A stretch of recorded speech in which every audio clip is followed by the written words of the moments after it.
This might be the most valuable asteroid in the solar system, worth 100,000 times more than the global GDP, made of some of the rarest ore on Earth. Capturing it would not only be an impossible feat, but could also change our very world. This massive 150-mile-long asteroid orbits the Sun between Mars and Jupiter. It is over 20 quadrillion tons and is the core of a planet that failed to fully form. All around, it is made from some of the rarest metals on Earth. For our visual, let's crack it open and separate the different ores. Take a look. This is a scale replica of New York City for comparison.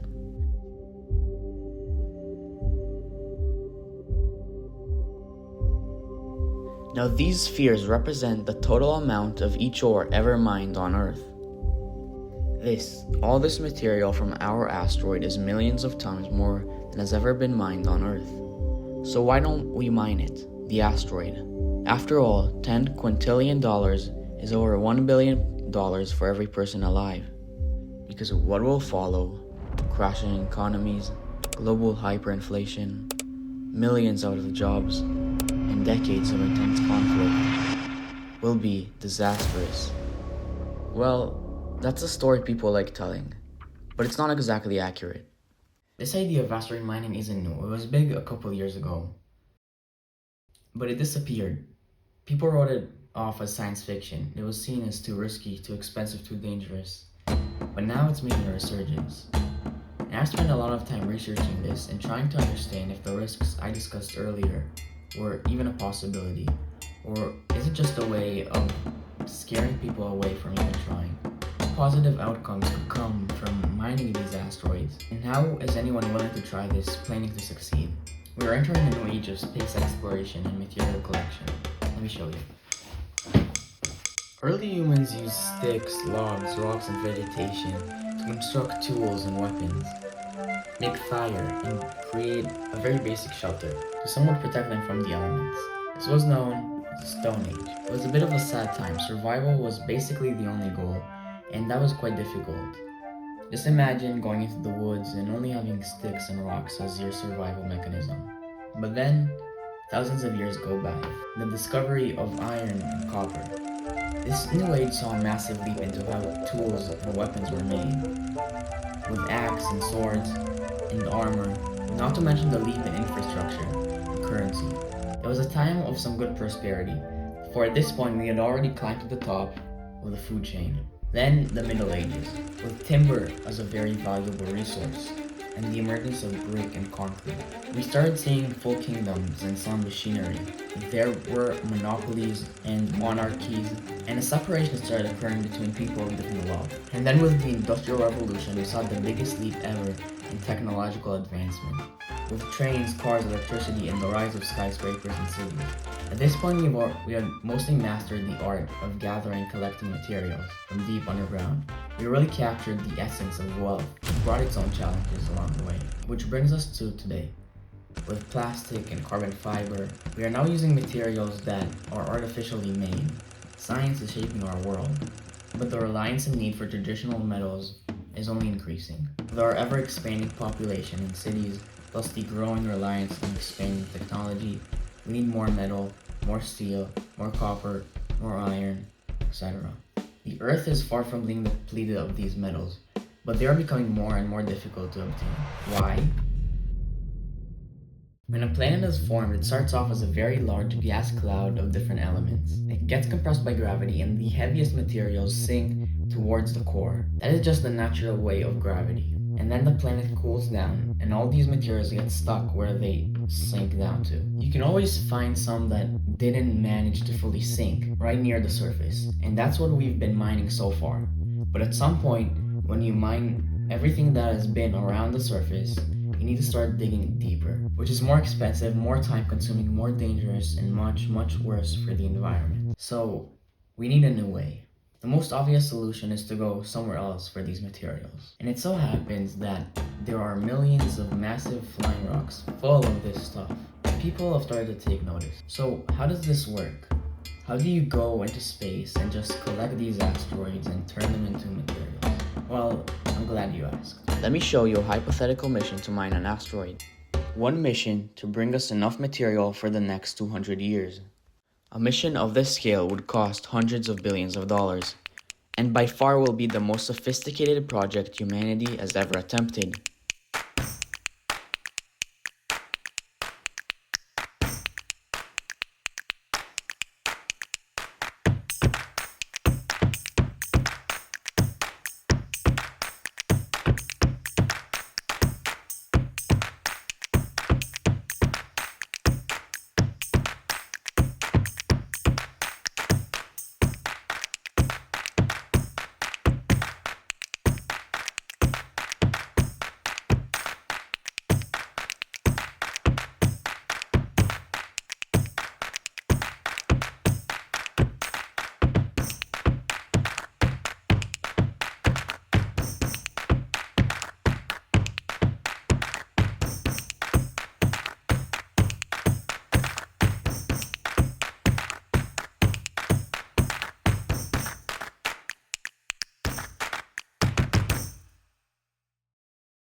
Ten, nine, eight, seven, six, five, four, three, two, When the first spacecraft is ready, it will be strapped inside multiple massive rockets in different parts. At 40,000 kilometers an hour, 25,000 miles, it will make its way towards the atmosphere. Here it comes. At 200 miles above the Earth's surface, each part of our spacecraft is let go by its rocket and released into space. The pieces connect like Legos to form a full ship. The 5-year journey to our asteroid finally begins. Years of hard work and quadrillions of dollars are on the line. This mission must succeed. But let's take a look at our spacecraft. It's named the Shepherd, a very fitting name for what it's about to do. At almost the size of the ISS, it is one of the largest man-made objects ever built. This is the Eiffel Tower for comparison. The shape is made of 4 distinct parts.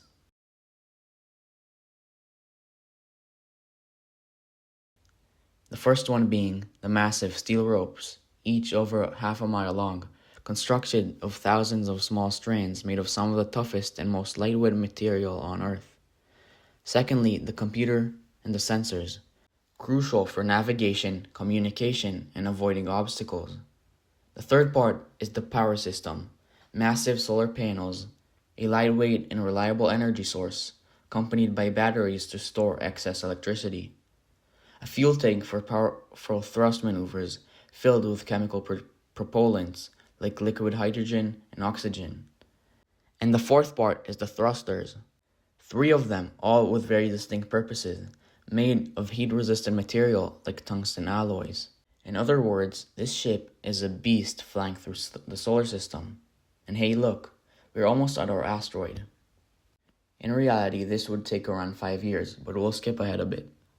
The arrival at the asteroid is one of the most difficult parts of the mission.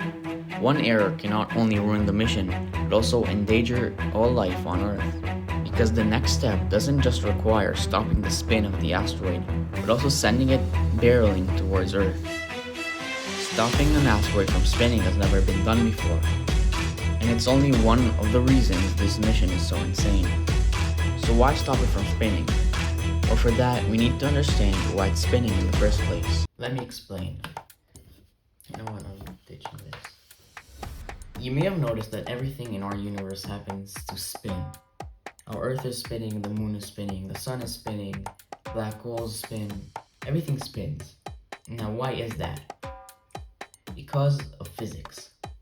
This is a phenomenon called conservation of angular momentum, or inertia. An object in motion stays in motion. Think of it like when you're driving in a car and you brake really fast. Your body flies forward. And if you weren't wearing a seatbelt, you would just fly out of the car. But on Earth, you would eventually come to a stop. This is because of air resistance, gravity, and friction. And that's essentially what's happening in space. Everything in our universe is made of atoms. During the Big Bang, these atoms clustered together to create these massive gas clouds. These clouds were spinning due to imbalances, and then they got squeezed down by gravity and compressed into stars, planets, and asteroids. And since the lack of resistance in space, they just kept spinning and never stopped. Stopping the asteroid's rotation would have been near impossible if we didn't have massive metal ropes that would wrap around the asteroid, and along with the thrusters applying opposite force over a few weeks will completely stop its spin. But why don't we want it to spin? We want the asteroid to stop spinning so we can nudge it in a very precise way that will change its orbit around the sun and it can head directly towards Earth. This saves fuel from having to bring the asteroid and its metals to Earth.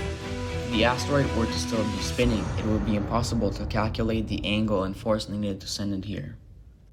So now, one of the biggest asteroids known to mankind will be headed directly towards us. So the rest of the mission must be executed perfectly, or else. While the asteroid is making its 300 million mile journey back to Earth, an asteroid mining station is assembled and launched into orbit. It's now officially the largest man-made thing ever, more than twice the size of the ISS. And now here are 3 Eiffel Towers for comparison. The station is made of 7 parts. Number 1. Multiple massive robotic arms made of high-tech, lightweight metals that collect debris and asteroid parts. 2. A control system, the brain of the ship that controls everything, from navigating, communication, decimating the asteroid. It is also equipped with highly advanced AI that can process and understand materials like none else. 3. Massive drills that break the asteroid into chunks.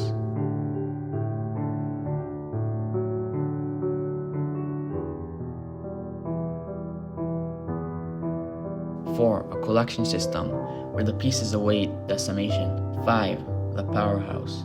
Tanks of fuel filled with chemical propellants, batteries and solar panels to keep everything running.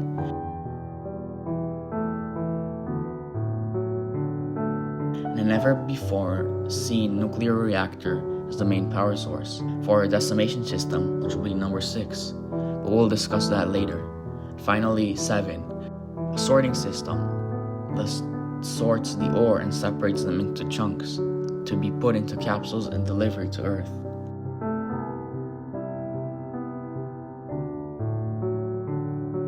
After 5 long years, our asteroid is here. So now it's time to see how this mission comes to an end.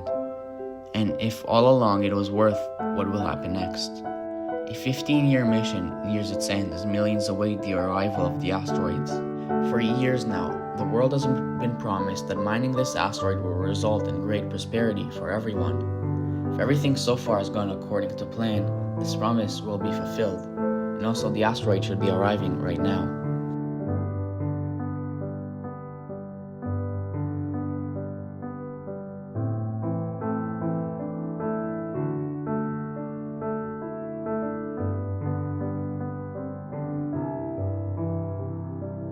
With perfect timing, it just enters the moon's gravity, slowing it down just enough to enter a safe orbit of the Earth.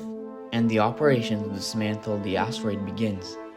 15 years of hard work, billions of dollars, the future of humanity, all on the line. If the mission succeeds, the world will be changed forever. For better or for worse. After this is all said and done, will there be peace or will there be war? Will economies rise, or will they fall? Will the promise be fulfilled? Well, it's almost time to find out.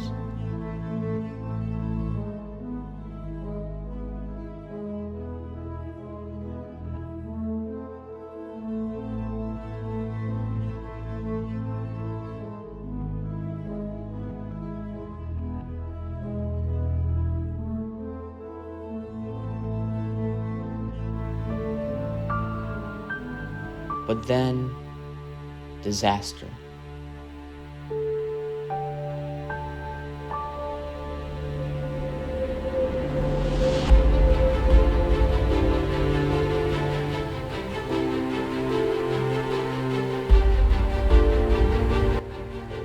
Tragedy will ensue.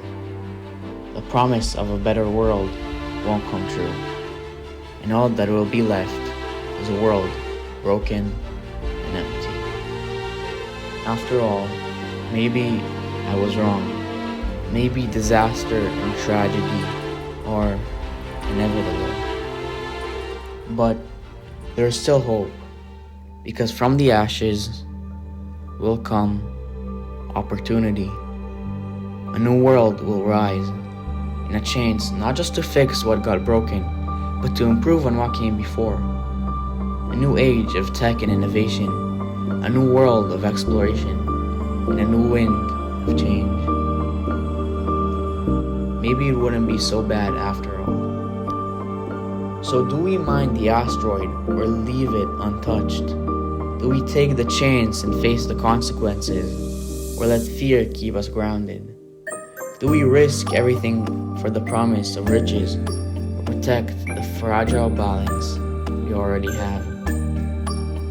I guess there's only one way to find out.